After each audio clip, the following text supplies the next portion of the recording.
Promotion കൊടുക്കുന്നില്ല എന്ന് തോന്നുന്നു. D promotion. നമുക്ക് ക്ലാസ് എടുക്കാൻ ഒരു ഒരു ഒരു മോട്ടിവേഷൻ ഉണ്ടാകത്തില്ല അതിന്റെ വിഷയത്തിൽ. ആ, ഉം.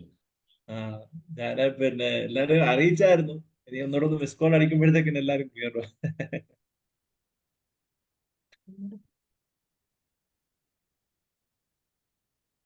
അപ്പം ആഴ്ച മുതൽ 1.5 വിട്ടൊക്കെ വെക്കാം. അപ്പം കുഴപ്പമില്ല.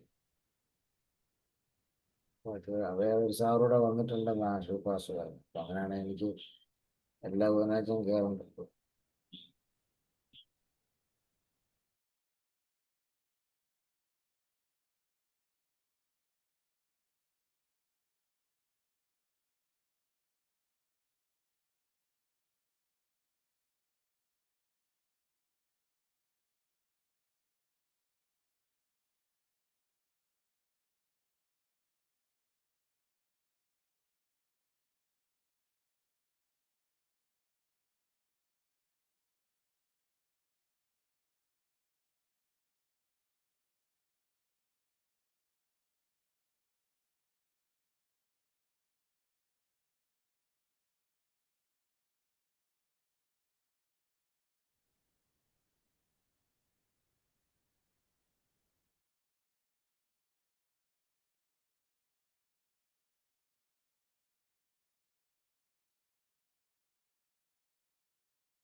തുല്യ നാമം ഉയർത്തപ്പെടുമാറാകട്ടെ.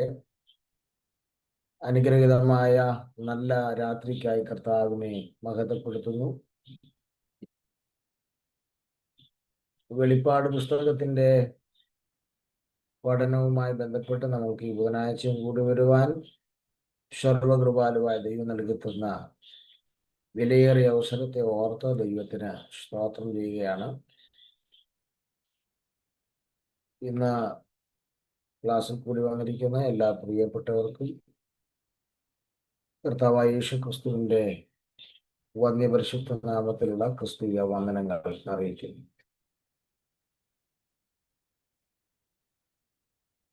നമ്മുടെ ക്ലാസിന്റെ 5ാമത്തെ ക്ലാസ് ആണെന്നാണ് എൻ്റെ ഓർമ്മ.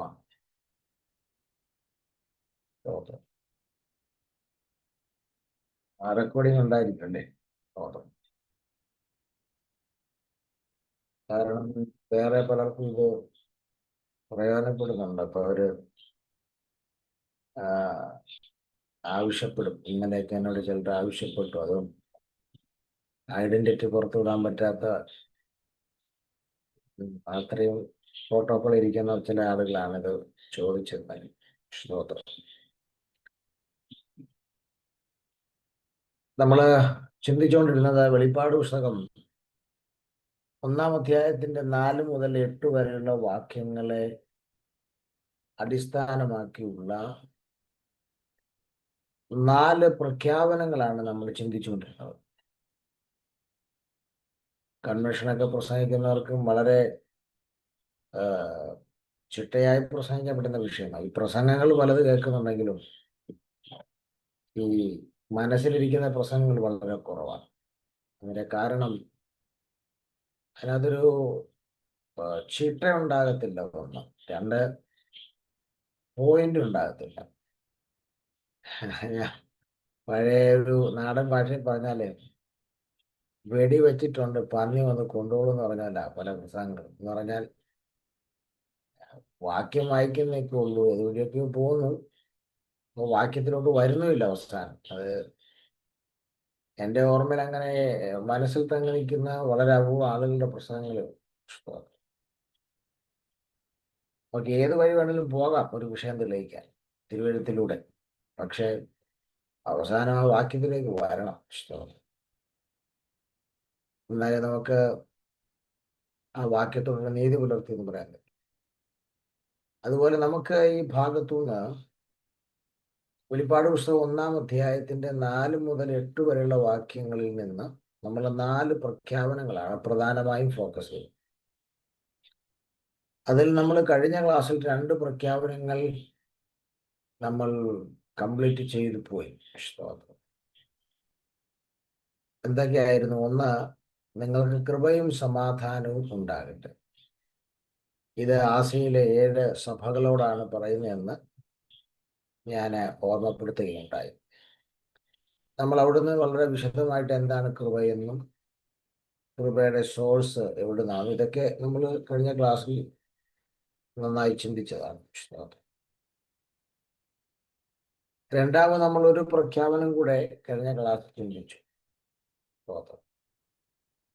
അത് യേശുക്രിസ്തു മുഖാന്തരം നമുക്ക് ലഭിക്കുന്ന വീണ്ടെടുപ്പിന്റെ പ്രഖ്യാപനമാണ്.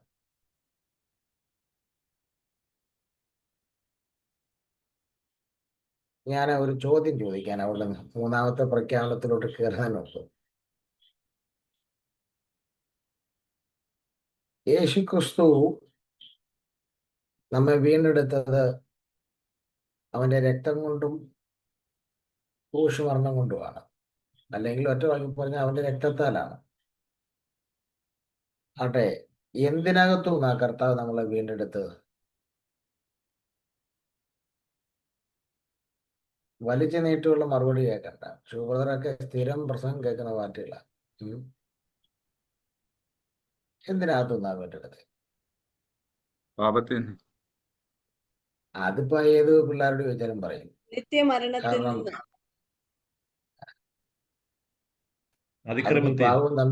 അതും പാവവും തമ്മിൽ വലിയ വ്യത്യാസമുണ്ടോ? നിത്യമരണവും പാവം ചെയ്യുന്നതിന്റെ ഫലമാണ് മരണം. ഏകദേശം ലാസ്റ്റ് പറഞ്ഞ മറുപടി അടുത്ത് വന്നിട്ടുണ്ട്.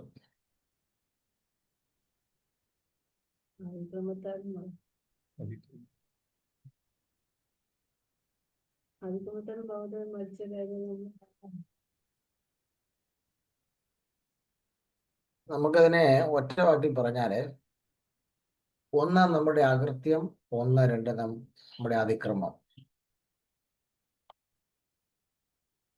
കർത്താവ് നമ്മളെ വീണ്ടെടുത്തത് ഒന്ന് നമ്മുടെ അകൃത്യം, രണ്ട് നമ്മുടെ അതിക്രമം.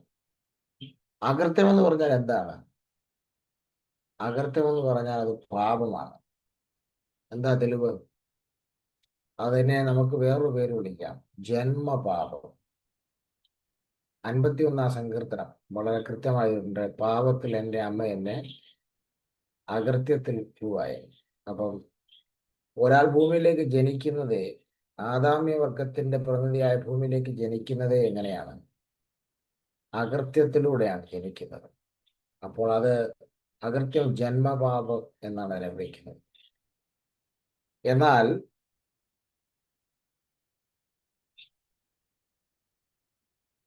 ആ അകൃത്യം പാപമാണെങ്കിൽ, ജന്മപാപമാണെങ്കിൽ, അതിക്രമത്തെ വിളിക്കുന്നത് വയലേഷൻ ഓഫ് ലോ. എന്താണ് അതിക്രമിക്കുക എന്ന് പറഞ്ഞാൽ? എന്താണ്? ലംഘിച്ചു കയറുക. എന്ത്? ദൈവത്തിന്റെ ന്യായപ്രമാണങ്ങൾ, തിരുവെഴുത്തുകൾ ലംഘിക്കുക. അങ്ങനെ ലംഘിച്ചു കയറുന്നതിനെ വിളിക്കുന്ന പേരാണ് കർമ്മപാപം. ഇന്നും പല ആളുകള് ഈ ജന്മപാപം തീർക്കാൻ വേണ്ടിയും കർമ്മപാപം തീർക്കാൻ വേണ്ടി മല കയറുകയും നദി മുങ്ങിക്കൊണ്ടൊക്കെ ഇരിക്കുക. പക്ഷേ ഇത് രണ്ടിനകത്തും കർത്താവ് നമ്മളെ വീണ്ടെടുത്തത്, ജന്മഭാവത്തിൽ നിന്നും കർമ്മഭാവത്തിൽ. ഞാൻ ഇതിനകത്തു നമ്മൾ വീണ്ടെടുത്ത വാക്യം കാണിക്കാം. യെശയ്യാപ്രവചനം 53-ാം അധ്യായം. യെശയ്യാപ്രവചനം 53-ാം അധ്യായം 5-ാം വാക്യം. യെശയ്യാ 53:5. എന്നാൽ അവൻ നമ്മുടെ അതിക്രമങ്ങൾ നിമിത്തം മുറിവേറ്റു എന്ന് പറഞ്ഞാൽ നമ്മുടെ കർമ്മഭാവം നിമിത്തം യേശു എന്ത് ചെയ്തു? ക്രൂശിൽ മുറിവേറ്റു. നമ്മുടെ അകൃത്യങ്ങൾ നിമിത്തം തകർന്നു വീഴുന്നു. നമ്മുടെ ജന്മഭാവം നിമിത്തം അവൻ തകർന്നു. അപ്പോൾ ഞാനും നിങ്ങളും ചെയ്ത കർമ്മപാപം നിമിത്തം യേശുവിന് മുറിവേറ്റു. ഞാനും നിങ്ങളും ചെയ്ത ജന്മപാപം നിമിത്തം യേശു തകർന്നുമിരിക്കുന്നു. അപ്പോൾ ആ കർമ്മപാപത്തിനും ജന്മപാപത്തിനും വേണ്ടിയാണ് യേശു ക്രൂശിൽ മരിച്ചത്. യേശുവിന്മേൽ ചുമത്തപ്പെട്ട നമ്മുടെ പാപം ഈ 2 ടൈപ്പ് പാപങ്ങളാണ്. സ്തോത്രം. അതിനകത്ത് എല്ലാം പാപം ഉൾപ്പെടുന്നുണ്ട്. സ്തോത്രം. അപ്പൊ നമ്മൾ രണ്ടാമത് നമ്മൾ പറഞ്ഞു നിർത്തിയ പ്രഖ്യാപനം, ഈ വെളിപ്പാട് പുസ്തകം 1-ാം അധ്യായത്തിന്റെ 4 മുതൽ 8 വരെയുള്ള ഭാഗങ്ങളിലെ രണ്ടാമത്തെ പ്രഖ്യാപനം നമ്മൾ അതാണ് പറഞ്ഞു നിർത്തിയത്. എന്താണ്? സ്തോത്രം. യേശു ക്രിസ്തു മുഖാന്തരം നമുക്ക് ലഭിക്കുന്ന വീണ്ടെടുപ്പിന്റെ പ്രഖ്യാപനം. ആ പ്രഖ്യാപനം എന്താന്ന് നമ്മളോട് പറഞ്ഞായിരുന്നു. യേശു ക്രിസ്തു ലോകരക്ഷിതാവ്, യേശു ക്രിസ്തു ഏകരക്ഷിതാവ്.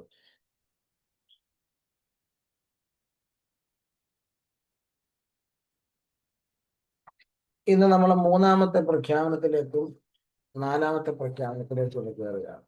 ഈ 2 പ്രഖ്യാപനം കൂടി ഇന്ന് കഴിയുമ്പോഴത്തെ ക്ലാസ് ഏകദേശം തീരും. നമുക്ക് ആ ഭാഗത്തേക്ക് വെളിപ്പാട് പുസ്തകം 1-ലേക്ക് മടങ്ങി വരാം. സ്തോത്രം. 3-ാമത്തെ പ്രഖ്യാപനം വെളിപ്പാട് പുസ്തകം 1-ാം അധ്യായത്തിന്റെ 4 മുതൽ 8 വരെയുള്ള വാക്യങ്ങളിൽ നിന്നുള്ള 3-ാമത്തെ പ്രഖ്യാപനം. അതിന്റെ 7-ാം വാക്യത്തിലാണ് നമ്മളത് കണ്ടത്. ഇതാ അവൻ മേഘാരൂഢനായി വരുന്നു. അപ്പോൾ 3-ാമത്തെ പ്രഖ്യാപനം യേശു വരുന്നു എന്നതാണ് 3-ാമത്തെ പ്രഖ്യാപനം. ഇത് ഒത്തിരി വർഷങ്ങളായി കേട്ടുകൊണ്ടിരിക്കുന്ന ഒരു പ്രഖ്യാപനമാണ്. യേശു വരുന്നു എന്നുള്ളത് യഹൂദ ലക്ഷണങ്ങളും ജാതീയ ലക്ഷണങ്ങളും പ്രപഞ്ച ലക്ഷണങ്ങളും ഒക്കെ ഇപ്പോൾ ചൂണ്ടിക്കാണിക്കുന്നത് അവന്റെ വരവ് ആസന്നമായിരിക്കുന്നതാണ്. ഒരു യഹൂദ റബിയോട് ചില വർഷങ്ങൾക്ക് മുമ്പ്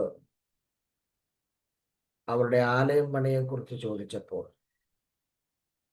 ആലയം പണിയും കർത്താവിന്റെ വരവും വളരെ കണക്റ്റഡ് ആണ്. കാരണം യേശു ക്രിസ്തു ആലയം പണിയുന്നതിന് നിമിഷങ്ങൾക്ക് മുമ്പ് വരും. ഭൂമിയിലേക്ക് വരത്തില്ല, മേഘത്തിൽ വരും, മധ്യാകാശത്തിൽ സഭയെ ചേർക്കാൻ.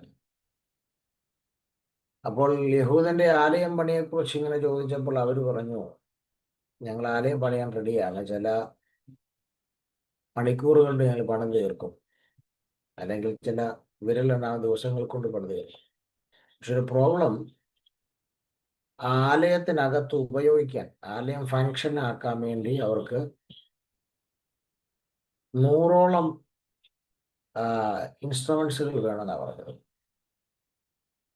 ആലയം ഫങ്ഷൻ ആക്കാൻ വേണ്ടി ഏകദേശം 100ഓളം ഇൻസ്ട്രുമെന്റ്സ്, ഉപകരണങ്ങൾ. അതിൽ 95ഓളം ഉപകരണങ്ങൾ അവർ ശേഖരിച്ചു കഴിഞ്ഞു എന്നാണ് അവർ അന്ന് പറഞ്ഞത്. ഒരു ചില വർഷങ്ങൾക്ക് പുറകില്ല. അപ്പോൾ ഒരു ആള് ആ യഹൂദ റബിയോട് ചോദിച്ചു, അപ്പോൾ ഒരു പ്രോബ്ലം ഉണ്ടല്ലോ. പ്രോബ്ലം മറ്റൊന്നുമല്ല, മെയിൻ ഇൻസ്ട്രുമെന്റ്സ് കാണാനില്ലല്ലോ. ഏതാ? ദൈവത്തിന്റെ പെട്ടകം. അതില്ലാതെ ആലയം ഫങ്ഷൻ ചെയ്യത്തില്ല. അപ്പൊ അന്ന് അദ്ദേഹം പറഞ്ഞത്, പെട്ടകം എവിടെയുണ്ടെന്നുള്ളത് ഞങ്ങൾക്ക് അറിയാം, ഞങ്ങൾ സമയത്ത് അത് കൊണ്ടുവരും എന്നാണ് പറഞ്ഞത്. ഈ അടുത്തിടയിൽ വീണ്ടും അതിനെക്കുറിച്ച് ഒരു അപ്ഡേറ്റ് വന്നത്, ഇനി അവർക്ക്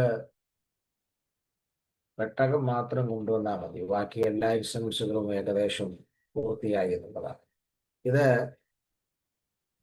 അവിടെ ഈ ആലയത്തിന്റെ പണികളെ കുറിച്ച് ഇൻഫർമേഷൻ കൊടുക്കുന്ന ഒരു സ്ഥാപനം ഇസ്രായേലുണ്ട്. അവിടെ വിസിറ്റ് ചെയ്ത ചില ആളുകൾ അവിടെ സംസാരിച്ചപ്പോൾ കൊണ്ടുവന്ന് മനസ്സിലാക്കി ചില കാര്യങ്ങൾ അവരുടെ പുസ്തകങ്ങളിൽ കൂടെ ഞാൻ വായിച്ചെടുത്തതാണ്. അപ്പോൾ എന്താണെങ്കിലും മറ്റ് ജാതികളെ സംബന്ധിച്ചിടത്തോളം എല്ലാ കൺവെൻഷനും എല്ലാ സുവിശേഷ പ്രഭാഷണത്തിലും കാണുന്നവരോടെല്ലാം നമ്മൾ പറയും, കർത്താവ് വരാൻ പോവാണ്.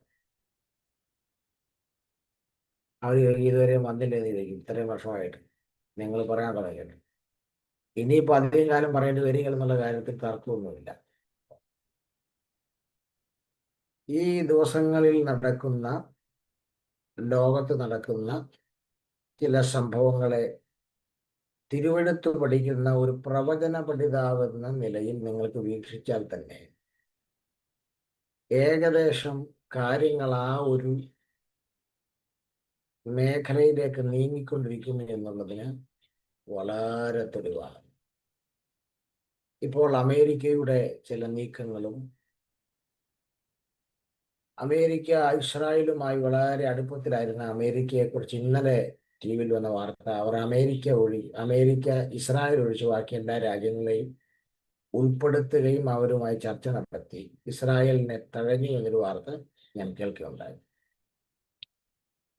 ഇതൊക്കെ കേൾക്കുമ്പോൾ വേദപുസ്തകം അറിയാവുന്ന ഒരു പഠിതാവിനെ സംബന്ധിച്ചിടത്തോളം അവന് മനസ്സിലായി സഭയുടെ കപ്പൽ തുറമുഖത്തേക്ക് അടുക്കാൻ പോകുന്നു. സ്തോത്രം. ഞാൻ അത്രേ പറയുന്നുണ്ട്. ഇത് നമുക്ക് വെളിപ്പാട് പുസ്തകത്തിന്റെ ആ ഡീപ്പായ മേഖലയിലോട്ട് കയറുമ്പോൾ നമുക്ക് ഇതൊക്കെ പഠിക്കേണ്ടി വരും. സ്തോത്രം. അവിടെ ആലങ്കാരികമായ ഭാഷയിലൂടെയൊക്കെ പല കാര്യങ്ങളും നമുക്ക് ചിന്തിക്കണം. ഇവിടെ കർത്താവായ യേശു ക്രിസ്തു വരുന്നു എന്ന് മാത്രമല്ല പറഞ്ഞിരിക്കുന്നത്, എങ്ങനെ വരുന്നെന്നും പറയുന്നുണ്ട്. മേഘാരൂഢനായി വരുന്നു. ഇതൊരു വലിയ പഠന വിഷയമാണ്. കർത്താവ് എങ്ങനെ വരുന്നു? മേഘാരൂഢനായി വരുന്നു. നിങ്ങൾ അപ്പോസ്തല പ്രവൃത്തി 1-ാം അധ്യായത്തിന്റെ 10-11 വാക്യങ്ങൾ വായിക്കുമ്പോൾ, കർത്താവ് ഈ ഭൂമിയിൽ വന്നിട്ട് തിരിച്ചു പോകുമ്പോൾ, സ്വർഗാരോഹണം ചെയ്യുമ്പോൾ, അവിടെയും ഒരു മേഘം അവനെ മൂടിയിട്ട് അവൻ അവരുടെ കാഴ്ചയ്ക്ക് മറഞ്ഞു എന്നാണ് എഴുതിയിരിക്കുന്നത്. അപ്പൊ നിങ്ങൾ തിരുവെഴുത്തിൽ വ്യാപകമായി പഠിച്ചാൽ, എവിടെയൊക്കെ യേശു ക്രിസ്തു തേജസ്കരിക്കപ്പെട്ടിട്ടുണ്ടോ അവിടെ എല്ലാം ഒരു മേഘത്തിന്റെ സാന്നിധ്യം ഉണ്ടായിരുന്നു.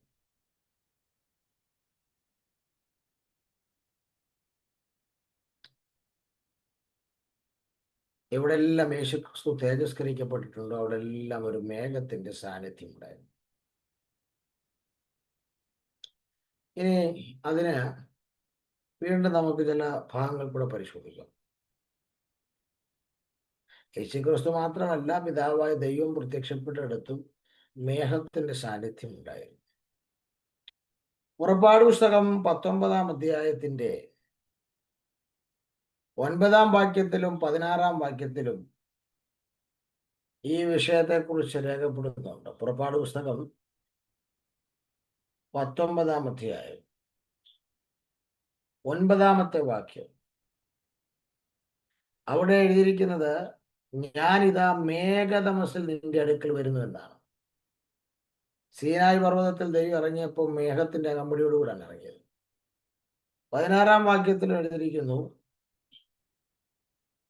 3-ാം ദിവസം നേരം വെളുത്തപ്പോൾ ഇടിമുഴക്കവും മിന്നലും പർവ്വതത്തിൽ കാർമേഘവും. കണ്ടോ, പർവ്വതത്തിൽ ദൈവം ഇറങ്ങിയപ്പോൾ അവിടെ മേഘമുണ്ടായിരുന്നു. ഇനി ഇതിന്റെ വിശദമായ വിവരം എവിടെ? ഈ എക്സോഡസ് പുറപ്പാട് പുസ്തകം 19-ാം അധ്യായത്തിൽ സീനായിൽ ദൈവം ഇറങ്ങിയപ്പോൾ ഉണ്ടായിരുന്നതിന്റെ വിശദമായ വിവരം പുതിയ നിയമത്തിൽ പറയുന്നുണ്ട്. എബ്രായ ലേഖനം 12-ാം അധ്യായത്തിൽ അതിന്റെ 18-ാം വാക്യത്തിൽ വളരെ വ്യക്തമായി പറയുന്നുണ്ട്, ഓൾഡ് ടെസ്റ്റ്മെന്റിൽ സീനായി പർവ്വതത്തിൽ ദൈവം ഇറങ്ങിയപ്പോൾ അവിടെ എന്തൊക്കെ ഉണ്ടായിരുന്നു എന്ന് പറയുന്നുണ്ട്. എബ്രായർ 12-18. സ്ഥൂലമായതും തീ കത്തുന്നതുമായ പർവ്വതത്തിന് മേഘതമസ്, കൂരിരുട്ട്, കൊടുങ്കാറ്റ്, കാഹളനാദം, വാക്കുകളുടെ ശബ്ദം. നോക്കിയേ, അവിടെ മേഘം ഉണ്ട്, മേഘതമസ്.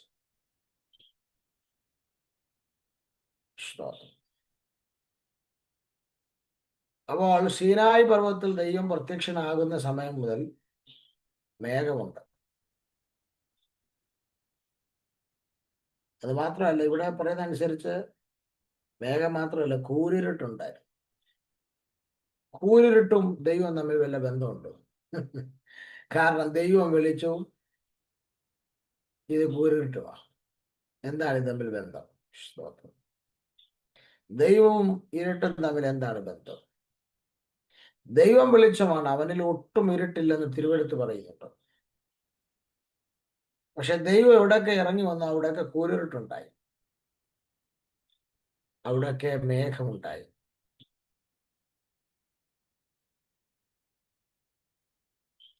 അപ്പൊ എനിക്ക് അവിടെ മനസ്സിലായത്, ദൈവം ഇറങ്ങി വരുമ്പോൾ ദൈവം മേഘവും കൂരിട്ടും കൊണ്ട് തന്നെ മറച്ചിട്ടാണ് വരുന്നത്. അതിന്റെ കാരണം, ഇസ്രായേൽ ജനവും മോശയും ഒക്കെ നിൽക്കുക.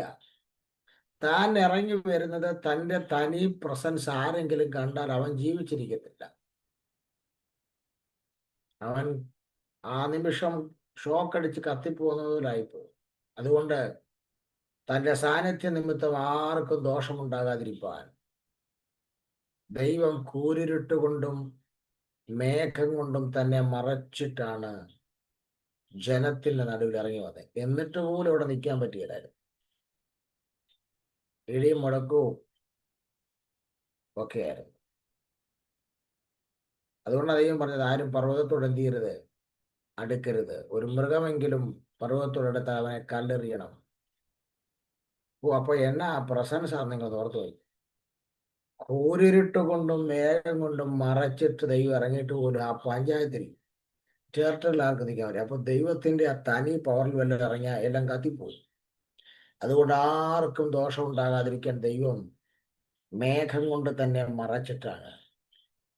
അത് തന്നെയാണ് പുതിയ നിയമത്തിലും യേശു ക്രിസ്തു തേജസ്കരിക്കപ്പെട്ട എല്ലായിടത്തും. നിങ്ങൾ ഇവിടെ സ്വർഗാരോഹണം ചെയ്യുമ്പോൾ മാത്രമല്ല, മറുരൂപമലയിൽ കർത്താവ് തേജസ്കരിക്കപ്പെടുന്നുണ്ട്. മത്തായി 17 എനിക്ക് തോന്നുന്നു. 17 15 17 എനിക്ക് തോന്നുന്നു. അവിടെയൊക്കെ ഒരു പ്രകാശമുള്ള മേഘം എന്നായിരിക്കുന്നത്.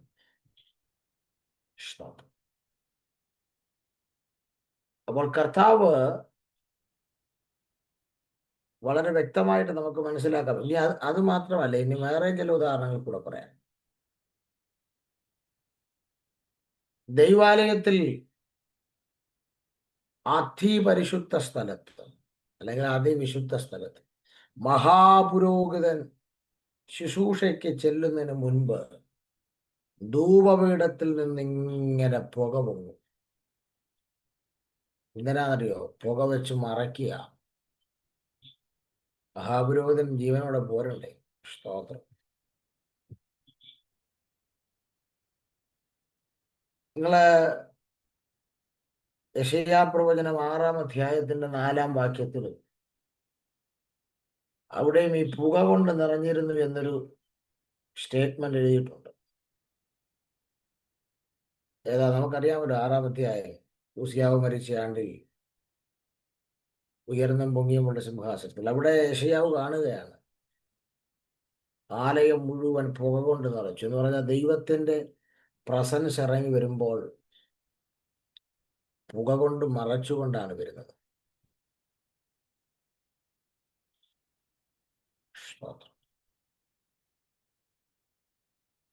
എന്ന് പറഞ്ഞാൽ യെശയ്യാ പ്രവാചകന് നേരിട്ടൊരു ദർശനം കിട്ടിയ പിന്നെ യെശയ്യാവിനെ പിന്നെ മോർച്ചറിൽ പോയിട്ട് യെശയ്യാവിന് പൊടി പോലും കിട്ടുകയില്ല.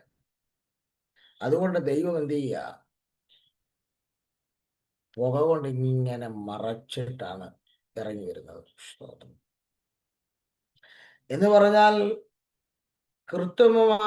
കൃത്രിമമായിട്ടൊരു മേഘം സൃഷ്ടിച്ച്, കൂരിരുട്ട് സൃഷ്ടിച്ച്, പുകമറ ഉണ്ടാക്കിയിട്ടൊക്കെയാണ് ദൈവം ഇറങ്ങി വരുന്നത്. കാരണം അവന്റെ ആ തനി തേജസ്സിൽ ആർക്കും ദോഷം ഉണ്ടാകാതിരിക്കാൻ. അതുകൊണ്ടാണ് സീനായിലാകട്ടെ, മറുരൂപമലയിൽ യേശു തേജസ്കരിക്കപ്പെട്ടപ്പോഴാകട്ടെ, സ്വർഗാരോഹണം ചെയ്യപ്പെട്ടപ്പോഴാകട്ടെ, എല്ലായിടത്തും അവന്റെ ഒരു മറ, മേഘം കൊണ്ടും കൂരിരുട്ട് കൊണ്ടും പുക കൊണ്ടുമുള്ളൊരു മറ നമുക്ക് കാണാൻ കഴിയുന്നത്. ഇനി കർത്താവായ യേശു ക്രിസ്തു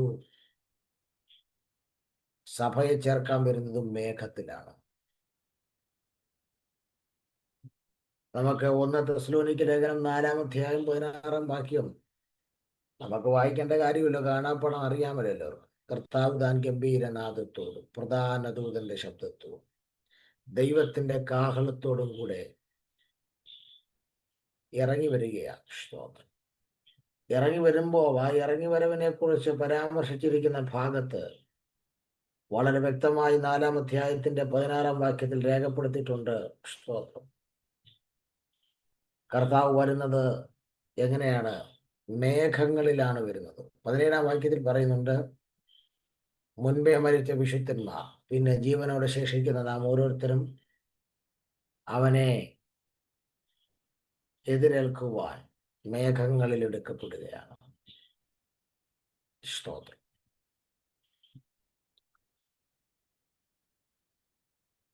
ഇപ്പോൾ ഒരു കാര്യം വളരെ വ്യക്തമാണ്. മഹാപുരോഹിതൻ ആലയത്തിൽ ശുശ്രൂഷിക്കുമ്പോൾ ദൈവത്തിന്റെ ഷെക്കേന ആലയത്തിലേക്ക് ഇറങ്ങി വരും. ആ ഷെക്കേനയുടെ പവർ പൂർണ്ണമായും ഇറങ്ങി വരുമ്പോൾ ജനം അത് കാണാതിരിക്കാൻ ദൈവം പുക കൊണ്ട് നിറയ്ക്കും. അതാണ് ശലോമോന്റെ ആലയമൊക്കെ പുക കൊണ്ട് നിറഞ്ഞത്. കാരണം അല്ലെങ്കിൽ ജനത്തിന് ജീവനോടെ തിരിച്ചു പോകാൻ പറ്റില്ല. സ്തോത്രം. ഇതൊരു വലിയ പ്രസംഗ വിഷയമായിട്ട് പ്രസംഗിക്കാത്ത വിഷയമാണ്. ബൈബിളിൽ എല്ലായിടത്തും മേഘമുണ്ട് ദൈവം നമുക്ക്.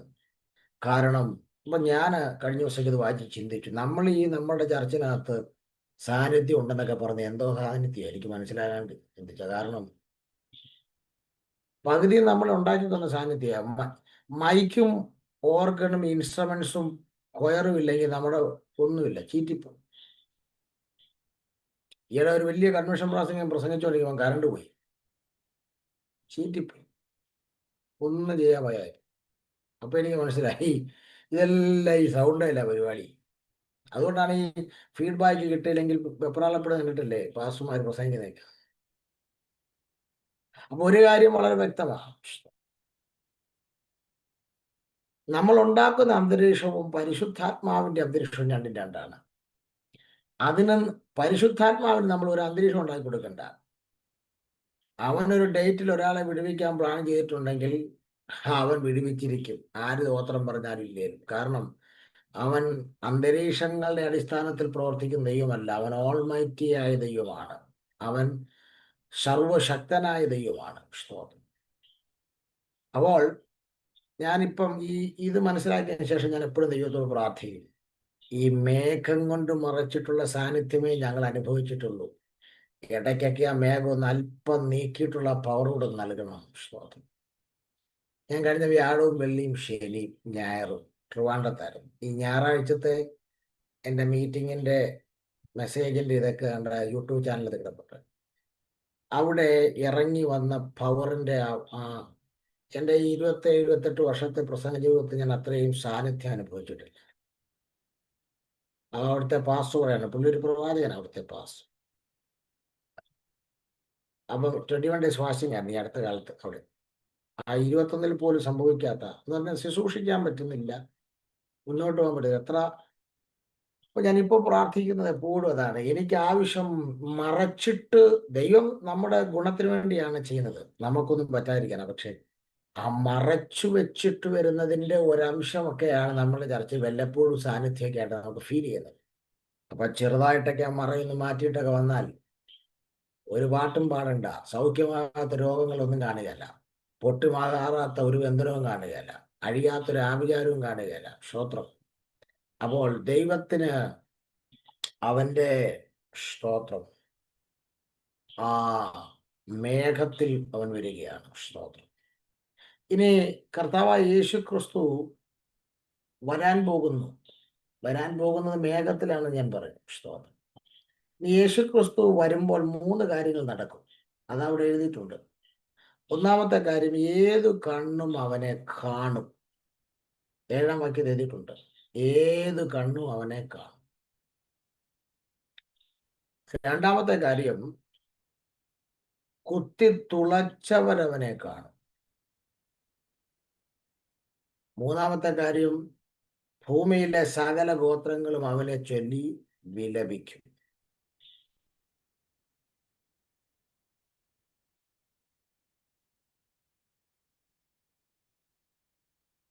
അപ്പൊ ഈ വരവ് മഹത്വ പ്രത്യക്ഷതയുടെ വരവാണ്.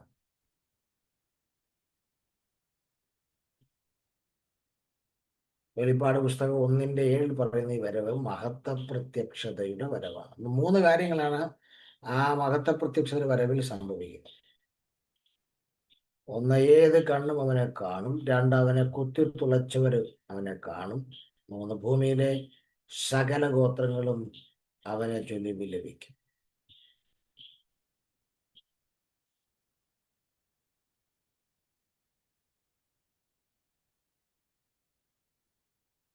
ഇനി നമുക്ക് സുവിശേഷങ്ങളിലെ ചില ഭാഗങ്ങൾ ശ്രദ്ധിച്ചാൽ, മത്തായി സുവിശേഷം 24-ാം അധ്യായത്തിന്റെ 30-ാം വാക്യം. മത്തായി സുവിശേഷം 24-ാം അധ്യായത്തിന്റെ 30-ാം വാക്യം. അവിടെയും സൂചിപ്പിച്ചിരിക്കുന്നത് മഹത്വ പ്രത്യക്ഷതയെ കുറിച്ചാണ്. അന്ന് ഭൂമിയിലെ സകല ഗോത്രങ്ങളും പ്രലാപിച്ചുകൊണ്ട് മനുഷ്യപുത്രൻ ആകാശത്തിലെ മേഘങ്ങളിൽ മഹാശക്തിയുടെ തേജസ്സോടുകൂടി വരുന്ന കാണും. ഇതന്നെ മുമ്പേ പറഞ്ഞത്, എന്താ, ഭൂമിയിലെ സകല ഗോത്രങ്ങൾ അവനെ കാണും. ഇത് മഹത്വ പ്രത്യക്ഷതയെ കുറിച്ചാണ്. മാത്യു ചാപ്റ്റർ 24 മുഴുവൻ മഹത്വ പ്രത്യക്ഷതയെ കുറിച്ചാണ് പറയുന്നത്. ഈ സക്കറിയ പ്രവചനം 12-ാം അധ്യായത്തിന്റെ 10-ാം വാക്യത്തിലേക്ക് നിങ്ങൾ വരുമ്പോൾ അവിടെ പറയുന്നത് യഹൂദനെ കുറിച്ചാണ് പറയുന്നത്. ഞാൻ ദാവീദ് ഗൃഹത്തിന്മേലും യെരൂശലേം നിവാസികളുടെ മേലും കൃപയുടെയും യാചനയുടെയും ആത്മാവിനെ പകരും. തങ്ങൾ കുത്തിയിട്ടുള്ളവങ്കിലേക്ക് അവർ നോക്കും. അത് നമ്മൾ പറഞ്ഞല്ലോ, അവനെ കുത്തി തുളച്ചവരെല്ലാം അവനെ നോക്കും. ഇത് യഹൂദന്റെ കാര്യമാണ് പറഞ്ഞിരിക്കുന്നത്. യഹൂദനെ കുറിച്ചാണ്. അത് മാത്രമല്ല, 14-ാം അധ്യായത്തിന്റെ 4-ാം വാക്യത്തിലും അതും മഹത്വ പ്രത്യക്ഷതയുമായി ബന്ധപ്പെട്ടാണ് പറയുന്നത്. ശക്കറിയ അവൻ പോയത് ഒലിവുമലയിൽ നിന്നാണ്, അവൻ വരാൻ പോകുന്നതും ഒലിവുമലയിലേക്കാണ്, ഭൂമിയിലേക്കുള്ള വരവ്.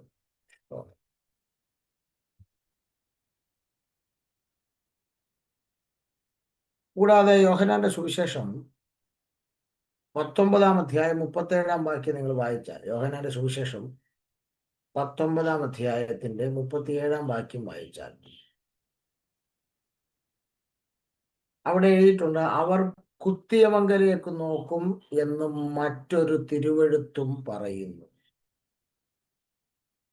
ഉണ്ടോ?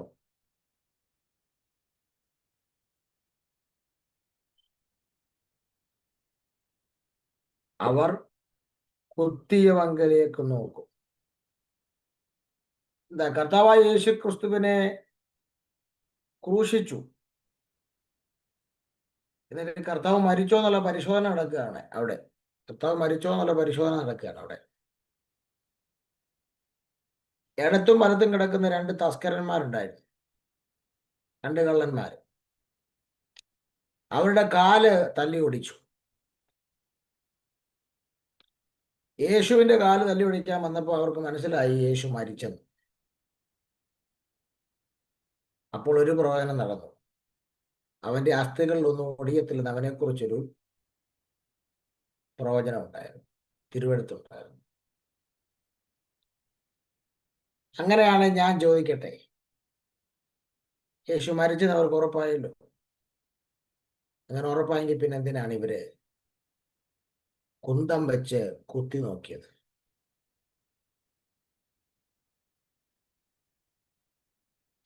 കാരണം അവിടെ എഴുതിയിട്ടുണ്ട്, യേശു മരിച്ചു എന്ന് കാണുകയാൽ അവർ കാലൊടിച്ചില്ലെന്ന്. നിങ്ങൾ ആ 19-33 വായിച്ചാൽ അവിടെ ക്ലിയർ ആയിട്ട് പറയുന്നുണ്ട്.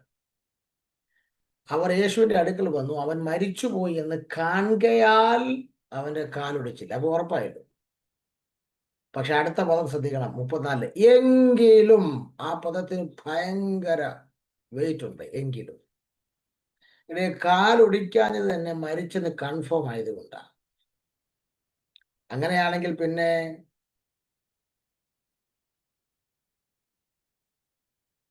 കുന്തം കൊണ്ട് കുത്തി നോക്കേണ്ട ആവശ്യമുണ്ടോ? ആവശ്യമില്ല. കൺഫേം ചെയ്ത് കഴിഞ്ഞു, കുത്തേണ്ട ആവശ്യമില്ല. പക്ഷെ എങ്കിലും അവർ നെഞ്ചത്ത് കുത്തി.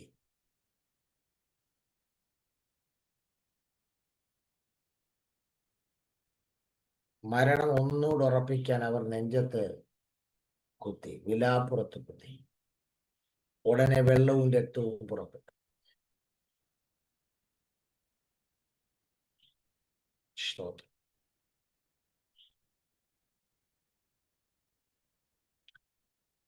ഒരു കാര്യം വളരെ വ്യക്തമാണ്. 20-ാമത്തെ വാക്യത്തിൽ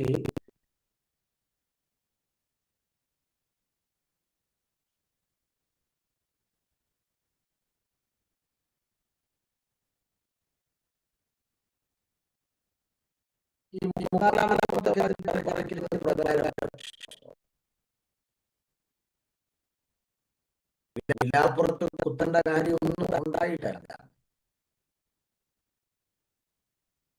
അത് പ്രവചന മഹത്വമാണ്. സ്തോത്രം. എന്തിന്റെ പ്രവചന മഹത്വം? 19-ാം അധ്യായത്തിന്റെ 37-ാം വാക്യത്തിൽ പറയുന്ന ആ പ്രവചനം സംഭവിക്കണമെങ്കിൽ കാലുടിച്ചു മരണം ഉറപ്പായെങ്കിലും, രണ്ട് കള്ളന്മാരുടെ കാലുടിച്ചു മരണം ഉറപ്പാക്കി. കർത്താവിന്റെ കാലുടിക്കുന്നതിന് മുമ്പ് മരണം ഉറപ്പായപ്പം കാലുടിക്കാതെ വിട്ടെങ്കിലും അവർ കുത്തിയതിന്റെ കാര്യം ഈ പ്രവചനം നടക്കണം. 19-37 പ്രവചനം.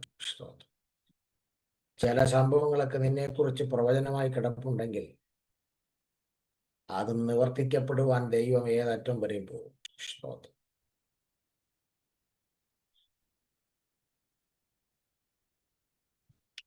അപ്പോൾ നമ്മൾ മൂന്നാമത്തെ പ്രഖ്യാപനമാണ് ഇപ്പോൾ കേട്ടത്. യേശുക്രിസ്തു വരുന്നു എന്നുള്ളത്. നാലാമത്തെ പ്രഖ്യാപനത്തിലേക്ക് നമുക്ക് പ്രവേശിക്കാം. അതുകൂടെ ആകുമ്പോൾ നമ്മൾ 4 പ്രഖ്യാപനങ്ങൾ ഫിനിഷ്. നാലാമത്തെ പ്രഖ്യാപനം വെളിപ്പാട് പുസ്തകം 1-ാം അധ്യായത്തിന്റെ 8-ാം വാക്യത്തിനകത്ത് നമ്മൾ കാണുന്നു. യേശുക്രിസ്തു സർവശക്തനായ ദൈവം. യേശുക്രിസ്തു സർവശക്തനായ ദൈവം.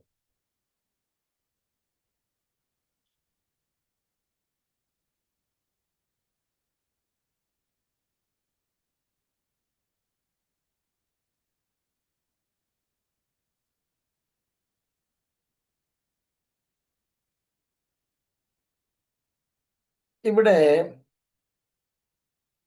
3 കാര്യങ്ങളാണ് രേഖപ്പെടുത്തിയിരിക്കുന്നത്.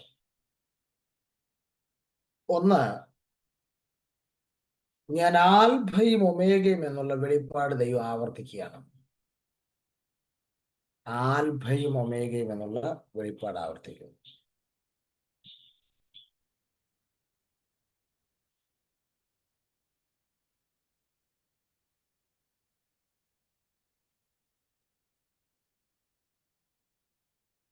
രണ്ട്,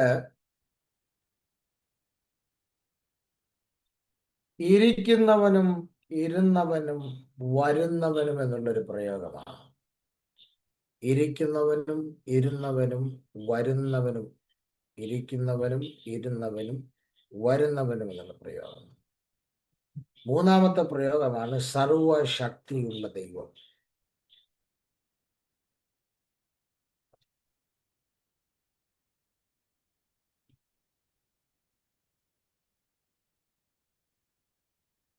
കർത്താവ് സഭയോട് സംസാരിക്കാൻ പോവുകയാണ്. കർത്താവ് സഭയോട് സംസാരിക്കാൻ പോവുകയാണ്.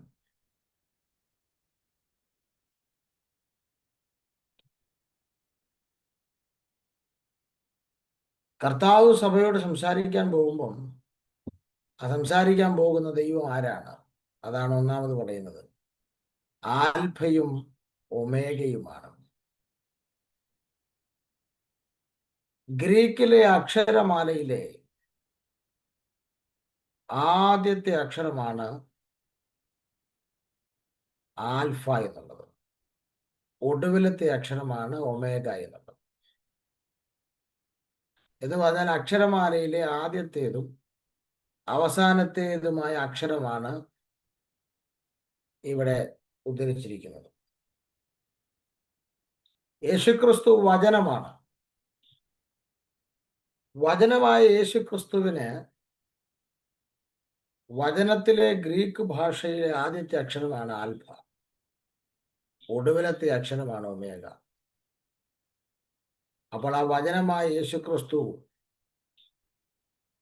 മൂർച്ചയുള്ള ഇരുവായ്ത്തലയുള്ള വാളായവൻ, അവന്റെ വായിൽ നിന്ന് സഭയോട് പറയുകയാണ്, സഭയെ നിന്നോട് ദൂത് പറയുന്ന ഞാൻ ആരംഭവും അവസാനവുമായ ആൽഫയും ഒമേഗയുമാണ്. ആരംഭവും അറിയാം, അവൻ അവസാനവും അറിയാം.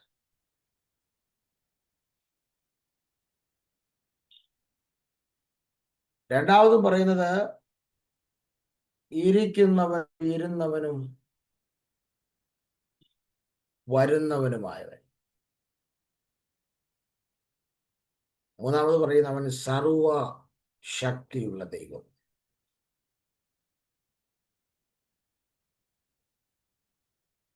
ഇനി നമ്മൾ അടുത്തൊരു ടോപ്പിക്ക് തുടങ്ങി വെക്കാൻ പോവാണ്. നമ്മൾ ഇത്ര നേരം ചിന്തിച്ചുകൊണ്ടിരുന്നത് 1-ാം അധ്യായത്തിന്റെ 4 മുതൽ 8 വരെയാണ്. ഇനി നമ്മൾ ആ വരുന്ന ക്ലാസ്സുകളിലും ഒക്കെ ചിന്തിക്കാൻ പോകുന്ന ടോപ്പിക്ക് 1-ാം അധ്യായത്തിന്റെ 9 മുതൽ 3-ാം അധ്യായത്തിന്റെ 22 വരെയുള്ള ഭാഗങ്ങളാണ്. 1-ാം അധ്യായത്തിന്റെ 9 മുതൽ 3-ാം അധ്യായത്തിന്റെ 22 വരെ. ഒരു വേദപഠന ക്ലാസ്സിലെ ആകട്ടെ, വചന ശുശ്രൂഷയുടെ ആകട്ടെ, ഏറ്റവും വലിയ ഭംഗി എന്ന് പറയുന്നത് വിഭജനമാണ്, ഡിവിഷൻ ചെയ്യുന്നതാണ്. അത് മനോഹരമാണെങ്കിൽ വളരെ എളുപ്പമാണ്. അപ്പൊ നമ്മൾ ഇനി പഠിക്കാൻ പോകുന്ന ടോപ്പിക്ക് 1-ാം അധ്യായത്തിന്റെ 9 മുതൽ 3-ാം അധ്യായത്തിന്റെ 22 വരെ. അവിടുത്തെ പ്രധാന വിഷയം 7 സഭകൾക്കുള്ള ദൂതാണ്. 7 സഭകൾക്കുള്ള ദൂതാണ്. അപ്പം പെട്ടെന്ന് ചില ആളുകൾക്ക് ഒരു ചിന്ത വരും, ഈ 7 സഭകൾക്കുള്ള ദൂത് 2-ാം അധ്യായത്തിന്റെ 1-ാം വാക്യത്തിലല്ല തുടങ്ങുന്നത്. ഇനി 1-ാം അധ്യായത്തിന് 9 മുതൽ 3-ാം അധ്യായത്തിന് 22 വരെ എന്ന് പറയാൻ കാര്യം എന്താ? പക്ഷേ അങ്ങനെ നമുക്ക് തോന്നിയാൽ പോലും നിങ്ങൾ ശ്രദ്ധിച്ചു പഠിച്ചാൽ 1-ാം അധ്യായത്തിന്റെ 9 മുതലാണ് 7 സഭയോട് ദൂത് പറയാനുള്ള പശ്ചാത്തല ദൈവം ഒരുക്കുക. അതുകൊണ്ടാണ് നിങ്ങൾ 9-ാമത്തെ വാക്യം മുതൽ നിങ്ങൾ ശ്രദ്ധിച്ചാൽ മനസ്സിലാകുന്നുണ്ട്, ഈ 7 സഭയോട് പറയാനുള്ള ഒരു പശ്ചാത്തല ദൈവം ഒരുക്കുക. 11-ാമത്തെ വാക്യത്തിലാണല്ലോ ദൈവം അത് പറയുന്നത്, 7 സഭയോട് എന്ത് ചെയ്യണം? നീ ഈ കാണുന്നതെല്ലാം ഒരു പുസ്തകത്തിൽ എഴുതി 7 സഭയോടും പറയണം. കണ്ടോ? അപ്പം ദൂത് തുടങ്ങിയത് 2-1 പശ്ചാത്തലം ഇവിടെ ആരംഭിച്ചത് 1-9 മുതലാണ് ആരംഭിച്ചത്. നമ്മൾ ഈ 7 സഭയെക്കുറിച്ച് പറയുമ്പോൾ 2-1 പോലെ ആരംഭിക്കുമല്ലോ, പക്ഷെ പശ്ചാത്തലം കിടക്കുന്നത് ഇവിടെ 1-9 മുതൽ. അപ്പൊ നമുക്ക് ഇവിടുന്ന് കുറെ കാര്യങ്ങൾ ചിന്തിക്കാനുണ്ട്. സ്തോത്രം.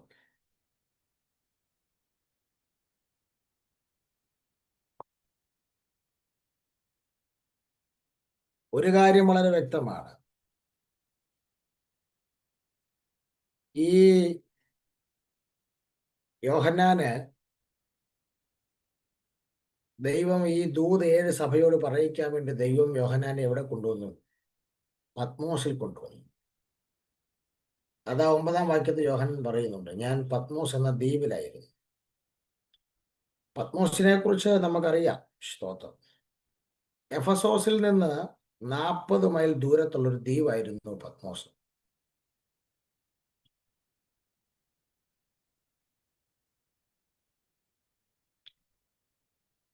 എഫസോസിൽ നിന്ന് 40 മൈൽ ദൂരത്തുള്ളൊരു ദ്വീപായിരുന്നു പത്മോസ്.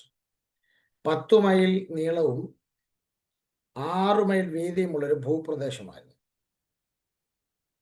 10 മൈൽ നീളവും 6 മൈൽ വീതിയുമുള്ളൊരു ഭൂപ്രദേശം. ഏകദേശം 1000 അടി ഉയരത്തിൽ നിൽക്കുന്ന ഈ ഭൂപ്രദേശം പാറക്കൂട്ടങ്ങളാൽ നിറഞ്ഞിരുന്ന ഒരു വരണ്ട സ്ഥലമാണ്.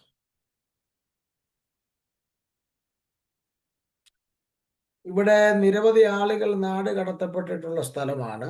ഇവിടെ നാട് കടത്തപ്പെട്ട പലരുടെയും അസ്ഥികൾ അവിടെ ഉണ്ടായിരുന്നു എന്നൊക്കെ ആ ചരിത്രകാരന്മാർ പറയുന്നുണ്ട്. പക്ഷെ ഇവിടെ ഈ പത്മോസിൽ യോഹന്നാന്റെ കൂടെ ഇപ്പൊ ആരുമില്ല, താൻ തനിച്ചാണ്. സ്തോത്രം. തന്നെ ഒറ്റയ്ക്കാണ് നാട് കടത്തിയത്. സ്തോത്രം. കൂടെ പ്രാർത്ഥിക്കാൻ ആരുമില്ല, സ്തോത്രം പറയാൻ ആരുമില്ല. കഴിഞ്ഞ ഞായറാഴ്ച എഫസോസിലെ സഭയിൽ ഭയങ്കരം സഭായോഗം നടത്തിയ പുള്ളിയാ, ഉഗ്രം പ്രസംഗം നടത്തിയ പാർട്ടിയാ. അടുത്ത ഞായറാഴ്ച കിടക്കുന്നത് ആരുമില്ലാത്തൊരു ദ്വീപിൽ, കൈയടിക്കാനും പാടാനും സ്തോത്രം പറയാനും ആരുമില്ലാത്ത ദ്വീപിൽ തനിച്ചിരിക്കുമ്പോൾ സ്തോത്രം ഒരു കരം വന്നവനെ തൊട്ടു. സ്തോത്രം. നോക്ക്, എവിടൊക്കെ നീ തനിച്ചാണെന്ന് തോന്നുന്നു അവിടൊക്കെ നിന്റെ തോളത്തൊരു കരം വന്ന് തൊടും. സ്തോത്രം. നിനക്ക് താങ്ങാൻ കഴിയാത്ത പ്രസൻസ് ഉള്ളവൻ ആ കരം കൊണ്ട് വന്ന് തൊടും. നീ തനിച്ചല്ല എന്ന് നിന്നെ ബോധ്യപ്പെടുത്താൻ, നിന്റെ ഓർഫൻ സ്പിരിറ്റുകളെ എടുത്തു മാറ്റാൻ ആ കരം വന്ന് നിന്നെ തൊടും. സ്തോത്രം. നിങ്ങളെ വേദപുസ്തകത്തിൽ നിങ്ങൾ വായിച്ചു നോക്കൂ. തനിച്ചാക്കപ്പെട്ടവരുടെ എല്ലാ ഇടയ്ക്കൽ കർത്താവ് വന്നിട്ടുണ്ട്. നമുക്ക് പലപ്പോഴും കർത്താവിന്റെ സാന്നിധ്യം വേണ്ടതുപോലെ അനുഭവിക്കാൻ കഴിയാത്തതിന് കാരണം നമ്മുടെ കൂടെ കുറെ ആളും ബഹളവും കുറെ പാർട്ടികളൊക്കെ ഉണ്ട്. ഞാൻ ഒരു 3-4 പേരെ കുറിച്ച് പറയാം. യാക്കോബിനെ നിങ്ങൾ നോക്കി. പഴയ നിയമത്തിലെ യാക്കോബ്. ഉൽപ്പത്തി പുസ്തകം 28-ാം അധ്യായം 10 മുതൽ 22 വരെയുള്ള ഭാഗങ്ങളിൽ നിങ്ങൾ ശ്രദ്ധിച്ചാൽ യാക്കോബ് സ്വന്തം വീട്ടിൽ നിന്ന് ഓടിപ്പോരുന്ന രംഗമാണ്. എവിടെ? ജനിച്ചു വളർത്തപ്പെട്ട വീട്ടിൽ നിന്ന് ഓടിപ്പോരുക. സ്തോത്രം. ഭയം തന്നെ പിന്തുടരുന്നുണ്ട്. കാര്യം ഏശാവ് തന്നെ ഫോളോ ചെയ്യുമോ?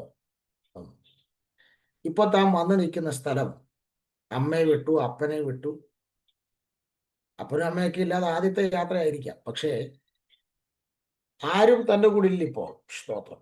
ഒരു മനുഷ്യനും ഇപ്പോൾ യാക്കോവിന്റെ കൂടെ ഇല്ല.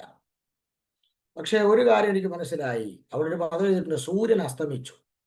ഒരു സ്ഥലത്ത് വന്നപ്പോൾ ഇരുട്ട് കയറി തുടങ്ങി. വാട്ട് ഈസ് നെക്സ്റ്റ് എന്നുള്ളതിനെ കുറിച്ച് തനിക്കറിയില്ല. തൻ്റെ ഉള്ളിലെ വികാരം പങ്കുവെക്കാൻ ആരുമില്ല. പക്ഷെ ഒരു കല്ലെടുത്ത് തലയിണയായി വെച്ചു. ഹോവേണിലുടകയും അവരാണ് ഇപ്പോൾ കയറിക്കൊണ്ടിരിക്കുന്നത്. സ്തോത്രം. എവിടൊക്കെ നീ തനിച്ചാണെന്ന് തോന്നുന്നു, അവിടൊക്കെ നിന്റെ ഇടത്തും വലത്തും നിനക്കറിയാമേലാത്ത സാന്നിധ്യവും നിനക്കറിയാമേലാത്ത കരുതലുമായി ദൈവം കൂടുണ്ട്. സ്തോത്രം. അവിടെ വെച്ചാണ് ദൈവം പറഞ്ഞത്, സ്തോത്രം, അതെ, ഞാൻ നിന്റെ കൂടെ ഉണ്ട്. സ്തോത്രം. അവിടെ വെച്ചാണ് അവൻ ദൈവത്തോട് ഉടമ്പടി ചെയ്തതും ഒക്കെ. അവിടെ വെച്ചാണ് ലൂസ് അവൻ ബഥേലാക്കി മാറ്റിയത്. അപ്പോൾ ഒരു കാര്യം വ്യക്തമാണ്, തനിച്ചാക്കപ്പെട്ടവന്റെ അടുക്കൽ കർത്താവിന്റെ സാന്നിധ്യം ഇറങ്ങി. നിങ്ങൾ നോക്കിയ മോശയെ കുറിച്ച് ഓർന്ന് നോക്കിയ. മോശ രാജകീയ പ്രൗഢി ജീവിച്ച ആളാണ്. സ്തോത്രം. കൊട്ടാരത്തിന്റെ എല്ലാ നന്മകളും എല്ലാം കളഞ്ഞിട്ട് പുറപ്പാട് ദിവസം 3-1 വരുമ്പോൾ, സ്തോത്രം, ഈ മനുഷ്യൻ മുൾപ്പടർപ്പിൽ തനിച്ച് നിൽക്കുക. ആരുമില്ല. വളർത്തിയ അമ്മയില്ല, അപ്പനുമില്ല, ആരുമില്ല. എല്ലാ പ്രൗഢിയും നഷ്ടപ്പെട്ടു. സ്തോത്രം. കയ്യിലൊരു വടിയുണ്ട്, കുറച്ച് ആടുണ്ട്, സംസാരിക്കാൻ ആടല്ലാതെ ഒരു മനുഷ്യനില്ല. തനിച്ചാകപ്പെട്ട് നിൽക്കുന്ന മോശയുടെ അടുക്കൽ ഇതാ മുൾപ്പടർപ്പിൽ നിന്ന് ഒരു ദൈവശബ്ദം കേൾക്കുകയാണ്. മോശേ, മോശേ എന്നുള്ള ദൈവശബ്ദം. സ്തോത്രം. നീ ഏകനല്ല, നിന്റെ ജീവിതം തീർന്നെന്ന് നീ കരുതരുത്. ഇവിടം കൊണ്ട് തീരുകയല്ല. ദൈവം മോശയെ വലിയ നിയോഗം ഏൽപ്പിക്കുക. തനിച്ചാക്കപ്പെട്ടവന്റെ അടുക്കൽ ഇറങ്ങി വന്ന ദൈവം. സ്തോത്രം. നിങ്ങൾ ഏലിയാവിനെ കുറിച്ച് ഓർത്ത് നോക്ക്. സ്തോത്രം. വലിയ തീപ്പൊരി ശുശ്രൂഷ ചെയ്ത മനുഷ്യനാണ്. ചതുരംഗ സൈന്യമുള്ള ആഗാവിന്റെ അരമനയെ കയറി നെറുകയ്ക്ക് നേരെ വിരൽ ചൂണ്ടിയവനാ. പക്ഷെ 1 രാജാക്കന്മാർ 19 അവൻ തനിച്ച് കിടക്കുക. പരാതി പറയാൻ, സങ്കടം പറയാനില്ല. മരണം കുതിച്ച് അവൻ തനിച്ച് കിടക്കുമ്പോൾ ദൂതനെ അയച്ച് ശക്തിപ്പെടുത്തുന്ന ഒരു ദൈവിക സാന്നിധ്യം. സ്തോത്രം. ഒരു കാര്യം വളരെ വ്യക്തമാ. എഗസ്കിയേൽ പ്രവചനം നിങ്ങൾ വായിച്ചു നോക്കിയാൽ ചാപ്റ്റർ 1 ഒരു എഗസ്കിയേലിനെ കാണാം. സ്തോത്രം. ഒറ്റയ്ക്കിരുന്ന് കരയുക. കൂടെ സംസാരിക്കാൻ ഒരു ഭാര്യ ഉണ്ടായിരുന്നു, അവൾ മരിച്ചുപോയി.